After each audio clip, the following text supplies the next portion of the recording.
bien, je suis très content de vous retrouver une fois de plus aujourd'hui pour une nouvelle vidéo. Une vidéo qui parlera aujourd'hui de radio et qui parlera de long range. Qu'est-ce que c'est que ce truc que le long range? C'est le moyen avec votre radio d'aller très loin.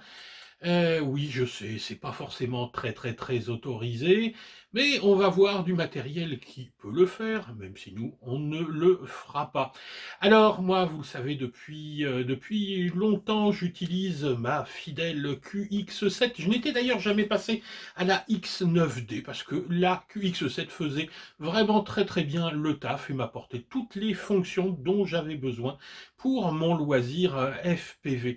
Mais depuis quelque temps, j'avais des petits soucis de fail-safe. Je me sentais pas forcément très à l'aise lorsqu'il s'agissait de dépasser les 500 mètres. Jusqu'à 500 mètres, une X7, il n'y a aucun souci, voire même jusqu'à 1 kilomètre, mais dès qu'on passe derrière des obstacles, etc., on ne se sent pas forcément très à l'aise. Donc, plus que de faire du long range, moi, ce que j'avais envie, c'était de ne plus avoir du tout de risque de fail-safe pour me sentir bien plus à l'aise. Et le choix que j'ai fait, c'est celui-ci, c'est celui de la Radio Master TX16S avec son combo Crossfire, radio livrée avec alors le module Crossfire Mini V2, 3 récepteurs Nano RX et les antennes qui vont bien. Tout ça pour une somme qui est assez indécente. On verra ça juste après. Alors, eh ben, écoutez, on va tout de suite aller voir ce que je viens de recevoir par la poste. C'est parti pour le unboxing. Et ben voilà, le grand moment est arrivé pour moi, le moment de changer de radio. Alors c'est vrai que pour les modélistes, chaque changement de radio c'est toujours une période un petit peu particulière parce que on est habitué à sa radio, on a un rapport avec la radio qui est un petit peu particulier. Moi ça fait 3 ans que je tourne avec la QX7 et ben voilà, hein, le moment est venu de passer à quelque chose peut-être un petit peu mieux. On verra ça. On va ouvrir la boîte. Alors, une jolie boîte. Oui, enfin, c'est une boîte, hein, on s'en fout. Je vous montre ça. On va pas lire en détail, mais enfin bref, c'est compatible OpenTX. Il y a un module ici, évidemment, multi-protocole. On vous donne toutes les capacités avec le Crossfire, avec le fait qu'il y ait une petite molette qui est la voix qu'on puisse recharger par l'USB-C. Bref, des choses que vous savez déjà. Moi, ce qui m'intéresse, c'est ce qu'il y a à l'intérieur, hein, évidemment. Allez, on regarde un petit peu le contenu de la boîte. Alors, mais je pense que vous avez déjà vu hein, pas mal de unboxing, donc on va aller vite. C'est surtout le contenu Crossfire hein, qui va nous intéresser. Donc un petit guide de démarrage qui est loin d'être la notice complète qui fait, je crois, 40 ou 47 pages recto verso à télécharger directement sur le site Radio Master. Je vais vous mettre tous les liens en description pour pas vous embêter à aller les chercher à droite à gauche. Des petits autocollants qui sont beaux. Voilà, on s'en fout un peu. C'est ça qui est important. Donc, alors, moi, ça c'est vraiment la première chose que j'apprécie, c'est la boîte de transport, parce que je galère toujours un petit peu avec mes radios, je suis obligé de les transporter dans une valise métallique dédiée. Là, je pense que le déplacement sera fait directement avec cette boîte. Peut-être voir à la renforcer ici avec du scotch armé, mais en tout cas, elle est efficace. Waouh. Alors voilà, la première chose qui saute aux yeux quand on déballe cette radio, c'est la classe. Franchement, il y a 5 ou 6 ans en arrière, Moi, des radios comme ça, elles me faisaient carrément rêver, parce qu'il y avait que Futaba qui en sortait des belles radios comme ça, qui valaient à l'époque 1200, 1300 balles. Là, on n'est plus du tout dans la même gamme de prix. Si vous achetez que la TX 16S, vous êtes avec les Gimbal Hall, vous êtes en dessous de 130 euros.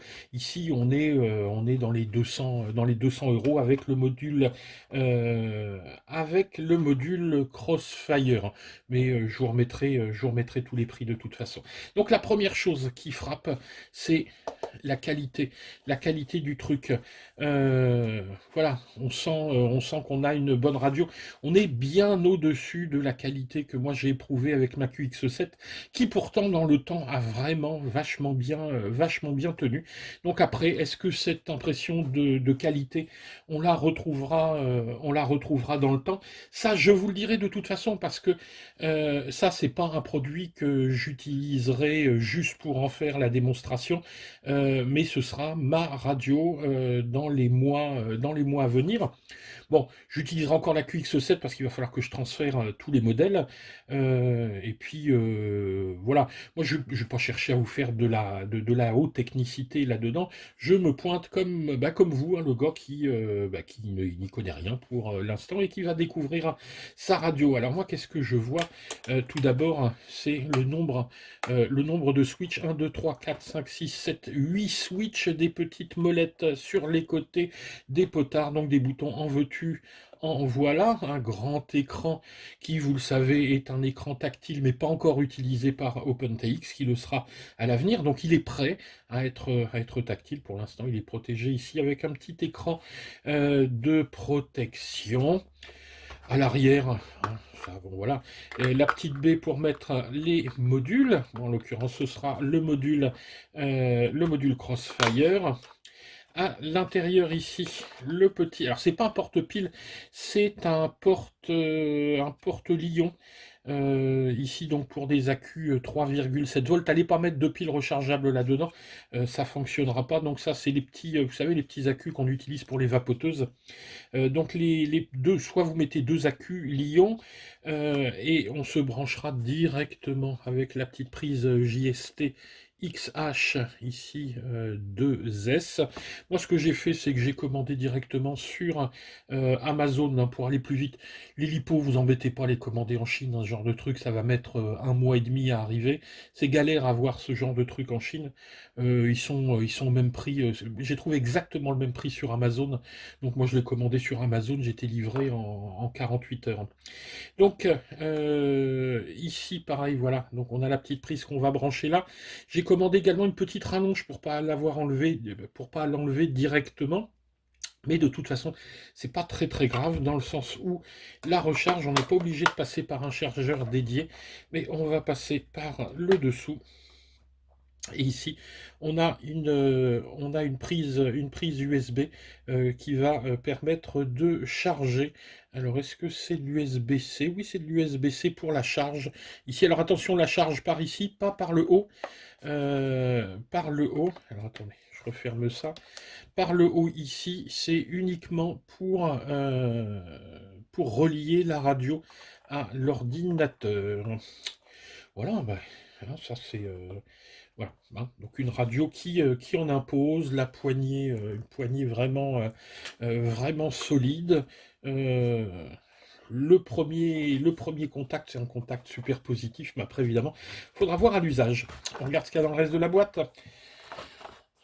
Le module ici, Crossfire.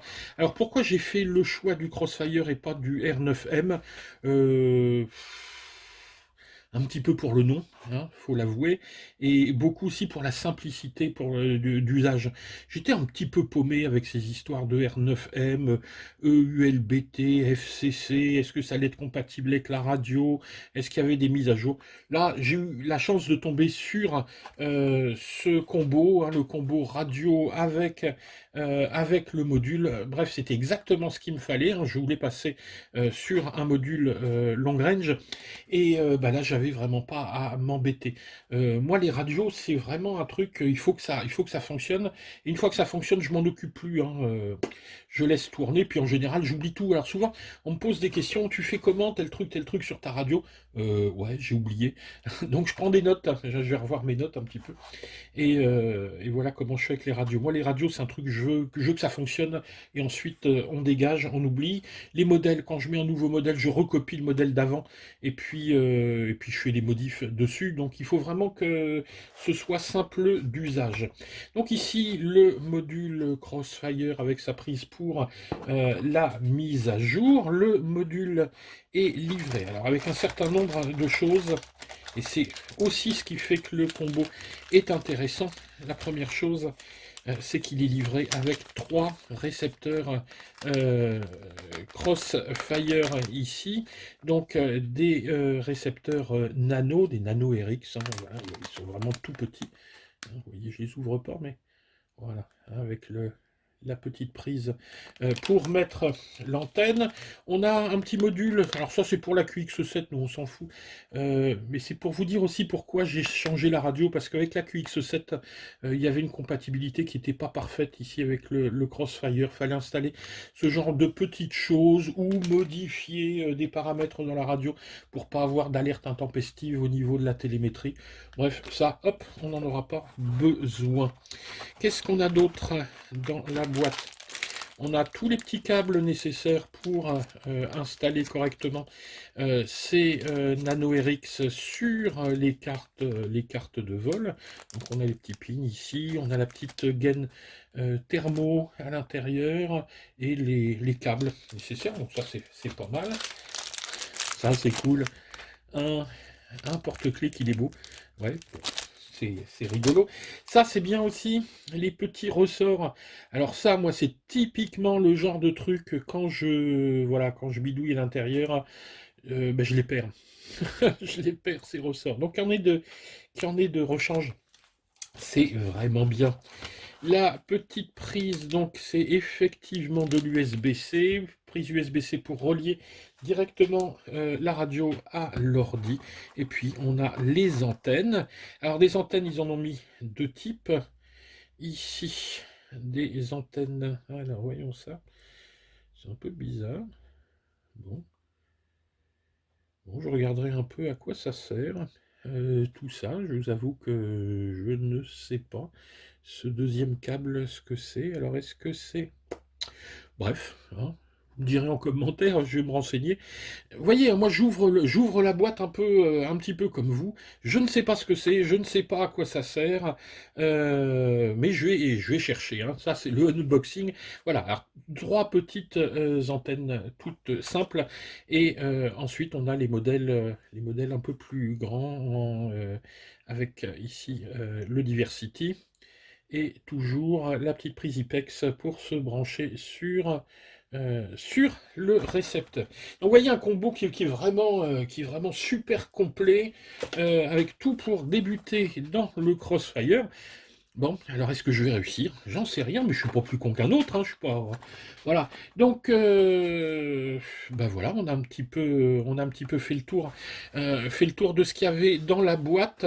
Pour la suite de la vidéo, moi, ce que je vous propose, ça va être tout simplement ne pas... Alors, je vais pas faire ici une vidéo tuto complète, mais ça va être, je vais vous montrer un petit peu la mise en place du système Crossfire.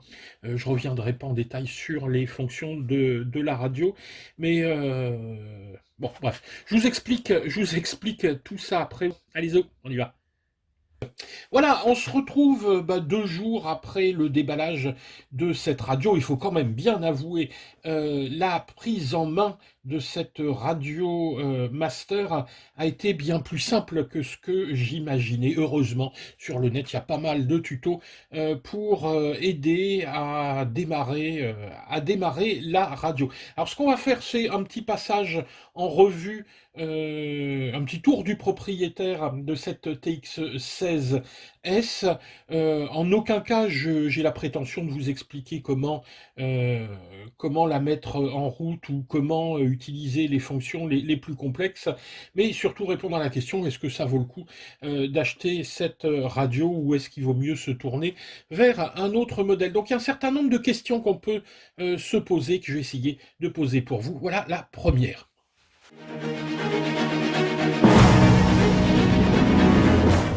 Alors, Radio Master ou Jumper, évidemment, la marque, parce que quand vous regardez un petit peu les différents catalogues, vous apercevez qu'il y a un autre modèle, la T16 et la T18 Pro qui ont un look très proche.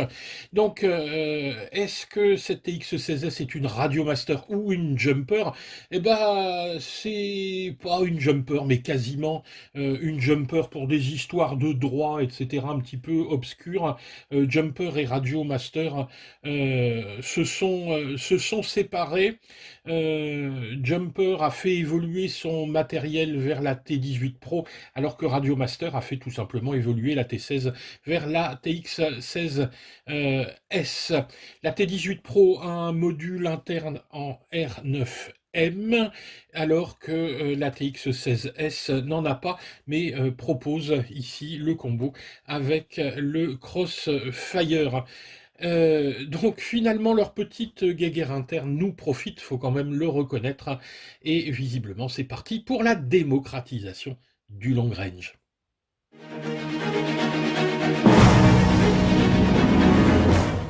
Les caractéristiques de cette radio, avant toute chose, c'est une radio en 16 canaux qui, à l'arrivée, est en mode 2, gaz à gauche, qu'on peut évidemment passer sans souci, juste en resserrant une petite vis d'un côté, en la desserrant de l'autre. On passe facilement du mode 2 au mode 1.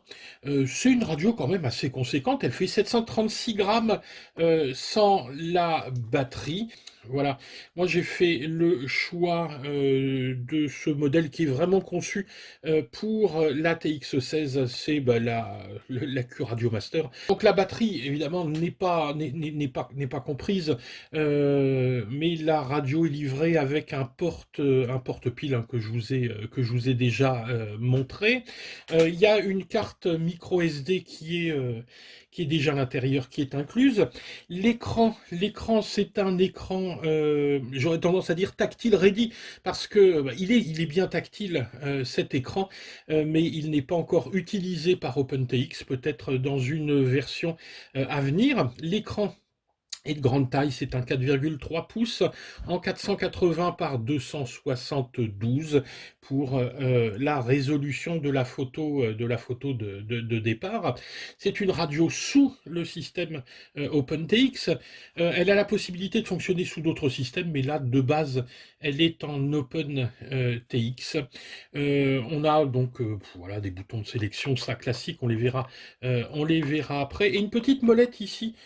Alors, ils disent que c'est de l'alu. Bon, ouais, je sais pas trop si c'est de l'alu ou du plastique, mais il semblerait que ce soit métallique. Les gimbals sont des gimbals à effet Hall, c'est-à-dire qu'il n'y a pas de potard ici qui risque de s'user, donc ça c'est une garantie d'une bonne tenue dans le temps, sinon c'est pas forcément plus ni moins précis que des gimbals normales. Par contre, vous serez moins embêté avec la calibration qui est faite quasiment une bonne fois pour toutes.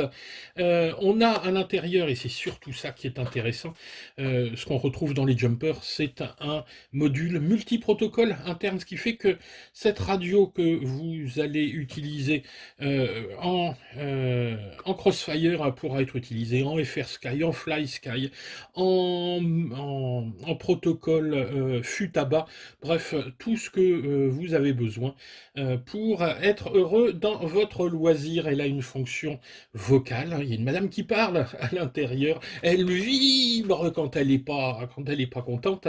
Alors il y a un petit truc aussi qu'on verra après, ici 6 petits boutons lumineux. Alors c'est pas que pour la déco, on peut appuyer dessus et les utiliser un petit peu comme inter, ou en tout cas comme bouton de fonction. Il y a deux ports USB. C'est le premier au-dessus donc qui va assurer la liaison avec l'ordinateur, et en dessous pour la charge de la batterie, vous pouvez charger jusqu'à 2 ampères. Alors attention, on ne met pas n'importe quoi à l'intérieur. Vous pouvez pas. Donc il faut mettre soit du LiPo, soit du Li-ion à l'intérieur, et charger au maximum avec un chargeur de téléphone sous 2 ampères. Bah voilà un petit peu ici. Qu'est-ce qu'on a d'autre? Des inters. Alors des inters, 1, 2, 3, 4, 5, 6, 7, 8 inters. Ici, donc un inter non permanent. Ici, 1, 2 positions. Et tous les autres sont en 3 positions de potard. Vous savez, les potards qu'on n'utilise jamais, des molettes sur les côtés, 1, 2. On n'a rien à l'arrière.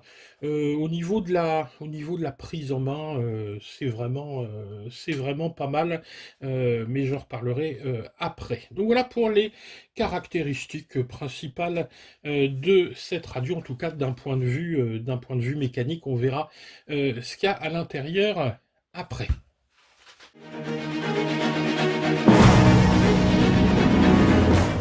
Alors la qualité, est-ce que c'est une radio de qualité? Moi qui l'ai entre les mains, je vous garantis que, en tout cas, on a l'impression ici, on a vraiment une première sensation de qualité avec les matériaux utilisés qui sont bien meilleurs que sur ma QX7 qui faisait plastique. Moi j'ai pas eu de X9D, mais je pense qu'on est à peu près au même niveau. Il y a un truc que j'aime bien, moi, c'est la poignée. Bref, on a une super ergonomie avec ici des manchons silicone pour avoir une bonne tenue. Elle tombe bien dans la main. Moi, la seule petite chose où j'aurais à redire, c'est du fait de ce grand écran, les sticks sont décalés un petit peu haut. Alors, bon, après, on s'y fait, hein, vous savez, quand on a une nouvelle radio, il faut vraiment, faut l'apprivoiser, faut la prendre en main. La qualité des inters est vraiment une qualité excellente comparée aux vieilles jumpers que moi j'avais il y a 2-3 ans. Donc au niveau de la qualité, ça tiendra. Ce qu'on apprécie là-dedans, c'est effectivement qu'elle soit très personnalisable au niveau de la voix, au niveau de l'écran. L'écran, c'est un écran qui a une bonne résolution donc qui est entièrement personnalisable. Il est tactile. On a un système de widget. Alors quand on parle de personnalisable, ça peut aller jusqu'à bien faire le kéké. Vous allez vite comprendre. Voilà, hein, voilà, là on peut pas faire. Alerte mange dégâts. On peut pas faire plus kéké que ça. Donc vous pouvez tout paramétrer hein, là-dedans. Donc voilà ici, après l'écran d'accueil, voilà l'écran de fonctionnement de la radio avec un système de widget. Donc vous pouvez découper votre écran en 1, 2, 3, 4, jusqu'à 8 parties, je crois, et assigner à chaque partie un widget, c'est-à-dire une fonction particulière. Et puis ensuite, vous pouvez retrouver toute votre télémétrie sur l'écran principal. Donc au niveau qualité, il n'y a pas de souci. On est vraiment au niveau d'une radio, alors peut-être pas de type Futaba, mais en tout cas, on est vraiment placé haut de gamme sur ce segment des radios FPV.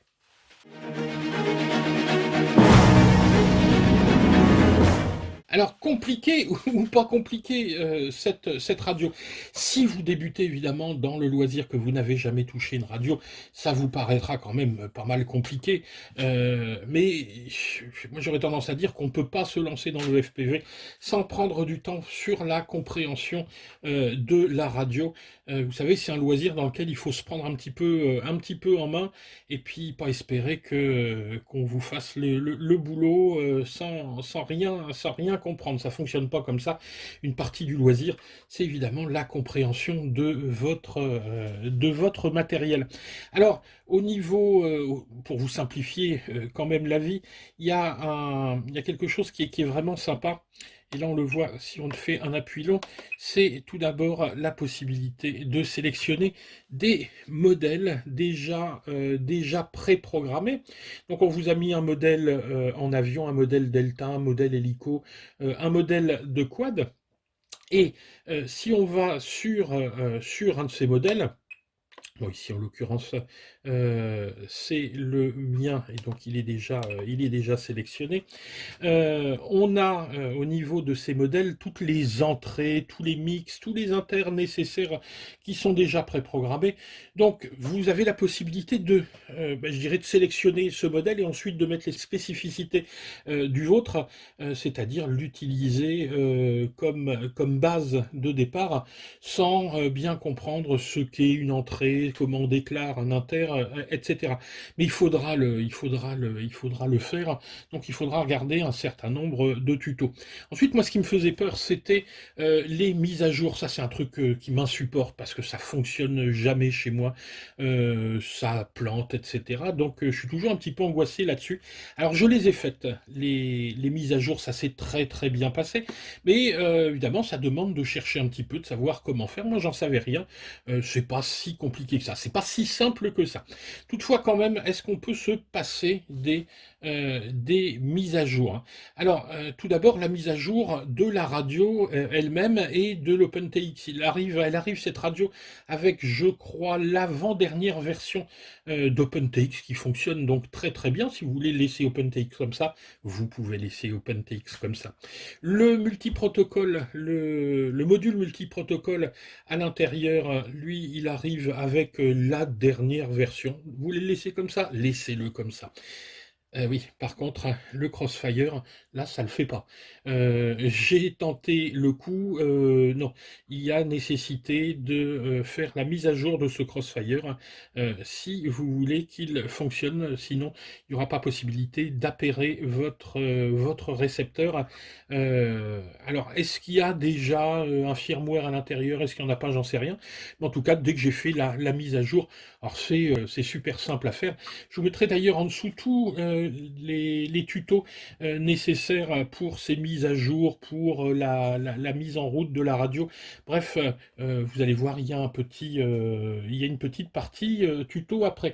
Alors, compliqué, bah oui, oui, compliqué, mais pas si compliqué que ça, ou en tout cas, pas plus compliqué qu'une autre radio. On n'est évidemment pas dans la logique d'une radio modéliste de type Futaba où tout est préorganisé, mais tout est fermé, hein. Ce sont des systèmes fermés où on ne peut pas sortir. Il y a des fonctions, il n'y en a pas d'autres. Ici, vous avez des possibilités de programmation qui sont, comme toujours sous OpenTX, qui sont des possibilités infinies.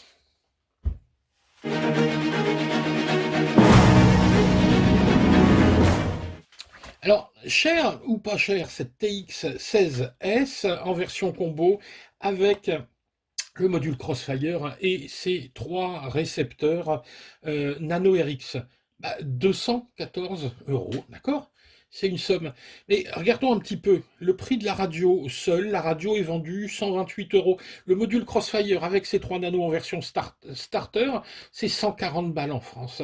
Donc, en gros, si vous achetez, c'est simple, hein, si vous achetez le combo, les deux ensemble, eh ben vous faites 50 € à peu près d'économie sur ce pack. Et en plus, que dire d'une radio, de la qualité de cette TX16S pour, si vous la prenez, si vous prenez juste la radio, avec les Gimbal Hall, pour 120 balles, c'est quasiment, alors si on enlève les Gimbal Hall, on est au prix d'une QX7 qui, elle, est très en dessous au niveau de la qualité, qui surtout n'a pas de module multi-protocole. Alors par contre, moi la QX7, je peux en parler, elle est increvable. C'est de l'ultra solide. Pour cette TX16S, on verra bien.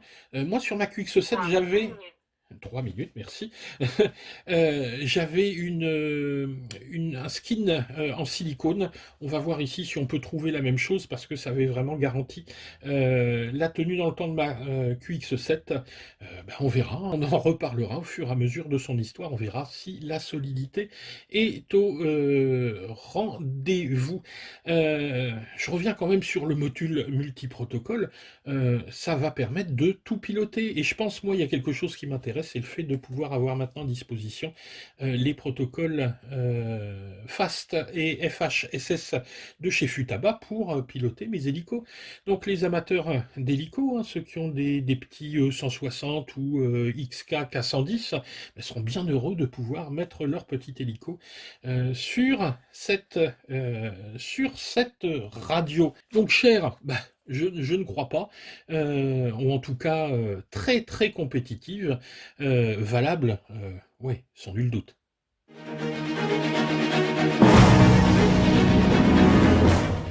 Alors, puissance, portée, là on va tomber sur un sujet un petit peu polémique évidemment. C'est une radio ici qui va pouvoir émettre, alors attention, hein, je parle pas de VTX ici, mais je parle d'émissions pour la radio, mais le principe est un petit peu le même.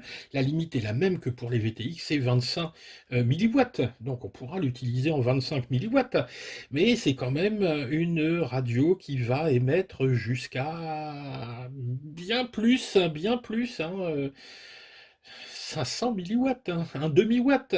Euh, donc évidemment, au niveau portée, on va atteindre des portées totalement indécentes. On nous parle 10 à 15 km de portée. Voilà, alors le problème c'est qu'il y a une législation en France, c'est 25 milliwatts, on doit voler à vue avec un spotter, etc. Eh ben, on est un petit peu ici dans la logique commerciale des voitures de sport. Ça roule vite, mais c'est interdit de rouler vite, et c'est en vente libre. Voilà, hein, c'est un petit peu le principe. Chacun fera comme il veut. Moi, vous doutez, je vais voler uniquement en 25 milliwatts et avec un spotter à vue, c'est-à-dire à 100 mètres. Hein, c'est sûr que j'ai acheté un module long range pour voler à 150 mètres, mais c'est ce que je vais faire. Hein, voilà. Donc, évidemment, on va pas se mentir, hein, c'est fait, ce truc-là, c'est fait pour aller loin, pour aller très très loin. Bon, après, il y a aussi quelque chose d'important avec ce Crossfire, et moi, c'est franchement ce qui va m'intéresser, c'est que c'est fini les fail-safe. C'est-à-dire que je vais plus avoir peur d'aller à 300 mètres derrière des arbres, de rentrer dans la forêt, etc., avec l'angoisse de me dire je risque de perdre le signal. Donc ici, on va voir une pénétration du signal qui sera bien plus importante. Après, voilà, si on compare l'utilisation, est-ce que les nano RX sont plus chers, moins chers que les RXSR? C'est quasiment le même prix. On est dans les 25 euros par récepteur. C'est à peu près le prix d'un RXSR. Donc franchement, voilà, moi je suis arrivé à cette conclusion. Pourquoi s'en priver? Je n'étais pas passé en Crossfire avant ce combo pour des questions de voilà, je trouvais pas ça si pratique que ça. Maintenant là, j'ai eu la garantie que la radio, le module, tout ça allait fonctionner sans souci. Vous branchez le truc, vous allez directement ici dans le système et vous avez tout de suite la configuration du Crossfire. Bon là mon anneau est pas allumé, mais on configure ça en quelques minutes. Ça pose vraiment aucun souci.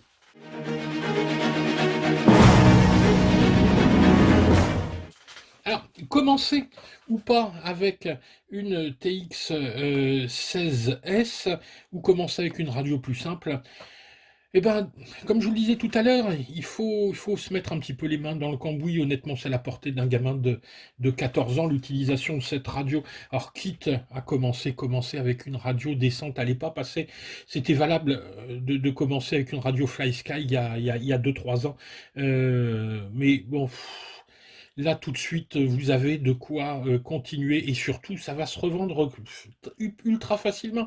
Si vous décidez d'arrêter, eh ben voilà, vous allez pouvoir revendre votre radio avec le module, ça posera vraiment aucun souci.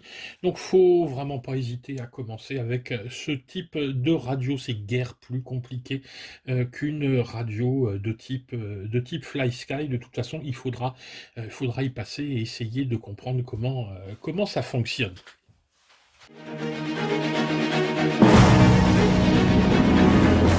Alors moi, dans ce projet, mon objectif, c'était évidemment de transformer un quad en version, alors, je ne veux pas dire long range, mais en tout cas mid-range, c'est-à-dire la possibilité d'aller voler à, on va dire, un kilomètre et demi dans des zones un petit peu escarpées. Donc, moi, ce que j'ai fait, c'est que je suis parti de mon FT5, qui est un drone, qui est vraiment un drone de grande qualité pour un prix défiant toute concurrence, hein. Je vous mettrai en dessous la revue sur ce FT5. D'ailleurs, regardez ici sur l'écran, j'ai mis la miniature de cette vidéo. Et donc, ce que j'ai fait ici, c'est que j'ai apporté deux transformations. Tout d'abord, donc j'ai démonté je vous mets quelques photos en même temps. J'ai démonté mon RXSR qui était sur ce quad, donc il y a eu qu'à le dessouder tout simplement.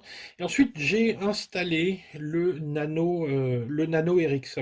Alors c'est assez simple, là. Il y a ici quatre fils à souder. Donc vous voyez, on a ici deux fils, un fil rouge, un fil noir, donc un 5 volts et un ground. Et ensuite on a deux fils, un RX, un TX, que vous allez souder tout simplement sur un pad RX et un pad TX libre. Vous avez la possibilité aussi de le mettre sur le S-Bus, mais bon, vous allez vous prendre la tête avec ça. Donc prenez un pad RX et un pad TX libre, vous les soudez et ensuite vous allez dans la radio. Le bind est vraiment tout bête à faire parce que ici, on branche le quad sur l'ordinateur et ça alimente le RX. Il n'y a même pas à s'embêter avec la radio. Il est prêt à être appairé et vous appairez ici. Vous faites le bind avec la radio et il y a aucun problème. Ça se fait tout seul. Ensuite, deuxième chose, ici, vous le voyez, j'ai installé un petit module GPS. Là aussi, c'est très simple. On a 1, 2, 3, 4 câbles. Le principe est exactement le même. Un plus, un moins, en tout cas une masse, et un TX et un RX. Et là, vous prenez un TX et un RX différents. Ensuite, une fois, donc vous voyez, hop, on soude tout simplement sur un TX et un RX différents. Et ensuite, vous irez dans Betaflight pour activer les deux UART. Euh, le premier qui correspondra à votre récepteur, le second, vous déclarerez comme capteur la puce GPS. Ensuite, pareil, hein, je vous mets en dessous tous les tutos pour installer la puce GPS, etc. Bon, c'est un petit peu de boulot à faire, mais c'est vraiment d'une grande simplicité. Et là, vous allez pouvoir avoir un appareil qui, pourra avoir une portée qui sera assez démentielle, et deux, que vous pourrez repérer grâce à toutes les fonctions de la puce GPS. C'est un truc qui m'a pris une heure à faire. Bon, c'est vrai que j'ai pas peur d'ouvrir, de souder, etc. Ça vous prendra une après-midi, le temps de tout comprendre si vraiment vous débutez. Donc la transformation est toute bête. Et ce qui est intéressant, c'est que très rapidement, vous utiliserez cette radio. Elle est vraiment, elle simplifie la vie de A à Z, hein, je trouve, hein.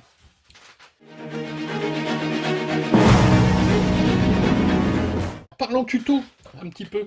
Tout d'abord, des tutos, il y en a plein de faits. C'est pour ça qu'ici, aujourd'hui, je ne vous fais pas de tuto de fonctionnement. Je vais vous mettre toute une série. Et surtout, je vous propose quelque chose qui va peut-être vous intéresser. C'est si vous manque un tuto, s'il y a quelque chose que vous n'avez pas pigé et que vous voulez que je vous explique, envoyez-moi un message.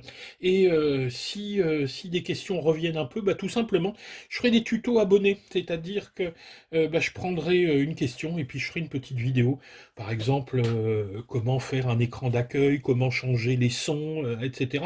Ne me demandez pas des trucs trop compliqués hein, non plus. Hein. En fait, moi, je me pose dans la position d'un débutant. Je me pose les mêmes questions que vous, parce que quand j'ai reçu cette radio, je ne la connaissais pas du tout, du tout, du tout. J'avais rien lu dessus. Et ben, je m'y suis mis. Et puis en une journée, bon, bah, tout ça fonctionne. Donc, si vous avez besoin d'un tuto particulier, demandez. Puis, si je peux, je vous ferai le tuto à la demande. Donc, bah, s'il faut en faire deux, trois, on regroupera peut-être ça sur une vidéo un peu plus grande ou des petites vidéos paraîtront régulièrement. En tout cas, je vous rappelle, hein, la chaîne, c'est votre chaîne, donc n'hésitez pas à poser des questions, n'hésitez pas à faire vos demandes. Si on peut rendre service, on le fera. Voilà, bah, j'espère que cette vidéo vous a plu. C'était pas une vidéo tuto, mais une vidéo découverte. Si la vidéo vous a plu, n'oubliez pas, vous nous mettez ici un petit pouce tac vers le haut. Si vous n'êtes pas abonné, vous pensez à vous abonner. Et surtout, surtout, surtout, si vous faites des achats chez les amis chinois, pensez à passer par nos liens. Parce que c'est évidemment le seul moyen qu'on a de survivre et de vous présenter du contenu comme vous aimez. Voilà, puis n'oubliez pas, si vous avez des questions, vous mettez tout ça en description, un petit commentaire pour nous dire que vous nous aimez ou que vous nous aimez pas. Mais en tout cas, ça nous renseignera. Voilà, et bah, au plaisir. Allez, ciao les gars!